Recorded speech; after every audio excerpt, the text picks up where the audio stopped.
Hello and welcome to Unpacking Omotenashi, a video series where we explore the culture of business and the art of service. And on this episode, we're also asking how can authentic human connections make business flow better for merchants and acquirers? I'm Victoria Pereira-Usher, Vice President of Marketing for international payments provider JCB. And to help me unpack human connections are Graham Stanford, Director of Partnerships at the Bicester Collection, and Tobi Caesari, SVP UK, Ireland and North America, Retail for Planet. Graham and Tobi, welcome to today's video series. Okay, I have one question for you both. I'm going to go with you first, Tobi. What does Omotenashi mean to you? No, I think Omotenashi means a lot of different things, both in personal experiences as well as in business. The thing that probably resonates most with me about Omotenashi would be anticipation as it relates to customer service. So, understanding what your customer needs might be before you actually engage with a customer or a prospect, so that you can anticipate what you might be able to do to help best serve them. That's lovely, thank you. And Graham, what does Omotenashi mean to you? Well, Omotenashi, I was very interested in the concept. For me, when I look at it, and I'm not going to be an expert in Omotenashi, but for me, my interpretation is about hospitality. That's something that's really important to us at the Bicester Collection.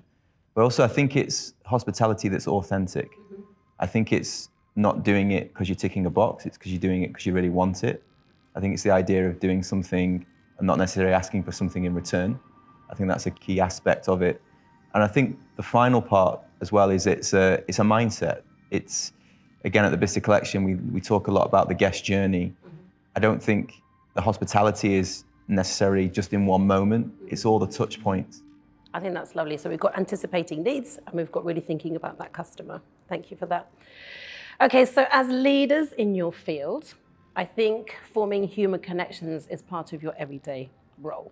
So I'm going to go back to you, Graham. How do you shape that?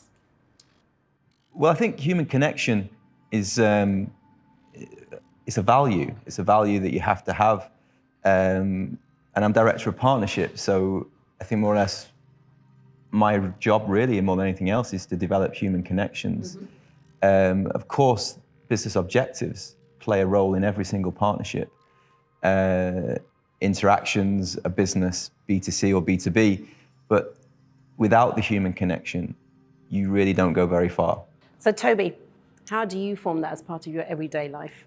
Well, I think human connections are built when people feel valued and heard. So for us, human connections are all about really understanding people and making sure that they feel heard and they feel valuable. And I think to Graham's point before, it's honest connections. It's not connections for the sake of it. So it's not going in and having a script in front of you that you make people feel like you're listening to them, but it's actually building true honest connections, understanding what people's real intentions are and also being transparent around what your intentions are so that you can build those honest and trusting relationships with clients.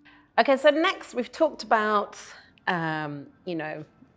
flesh and blood, but actually there's technology that sits behind what we do. So in both your organizations, there is going to be a challenge between the human aspect, the digital world. So Graham, to you, how does one differentiate the digital world to a human connection and how do they come together for the betterment of your organization? I think for us at the Bicester Collection, it's a very interesting question because we are unashamedly a physical experience. We're a destination. We love for our guests to come to our villages, to enjoy them. We believe we are physical. And technology is a great enabler. But I think throughout our discussion today, and with Tobi as well, we've been talking about the human connection. It's the same with, technology is great. It can make everything very efficient. It can make transactions very efficient, but you're still looking at a human relationship. Yeah, we talked about frictionless payments, and I guess that's kind of where you come in and how you can help technologically with that. But we tend to work with very luxury brands like the ones you would find at Bicester Village and others. And that's all about building personal relationships with people in the store. And I think there's a level of service they expect and there's things that should just work. And our job as a payments company is to make sure those things do work for them so they can invest time in their shoppers.